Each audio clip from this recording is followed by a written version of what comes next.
How did ancient aqueduct construction transport stone? Imagine building a giant bridge that stretches across valleys and hills, carrying water for miles. How did ancient engineers move the heavy stones needed for such massive structures? Ancient aqueduct construction used a mix of methods to transport stones. First, they quarried large blocks of stone near the site or from distant locations.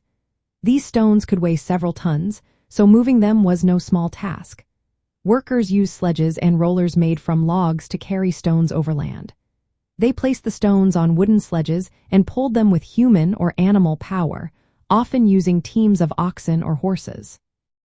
To make this easier, they sometimes used smooth, rounded logs as rollers, which reduced friction and helped move the stones more smoothly. When the terrain was rough or the distance was long, builders turned to waterways. They used rivers, canals, and specially constructed channels to float the stones closer to the construction site. Heavy stones were placed on rafts or barges made from wood and tied together securely. Water transport was much easier for long distances because it required less effort than pulling stones over land. For example, the Romans built a network of canals to ferry stones from quarries to their building sites, saving time and energy.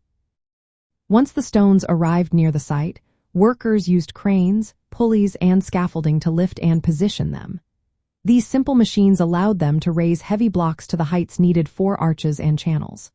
The Romans, famous for their engineering skills, designed large stone arches that could support the weight of the aqueduct above.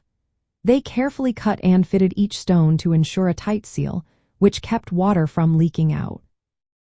The aqueduct channels themselves were often built with precisely cut stones or bricks, fitted tightly together. They laid these stones in a gentle downward slope, so water could flow smoothly by gravity from the source to the city. This slope was carefully measured to prevent water from rushing too fast and damaging the structure or becoming stagnant. In the end, transporting stones for aqueducts was a clever mix of manual labor, animal power, water transport, and mechanical devices. These methods allowed ancient civilizations to build impressive water systems that supported growing cities and improved public health. Their ability to move and place massive stones with such precision was a real achievement in engineering and urban development.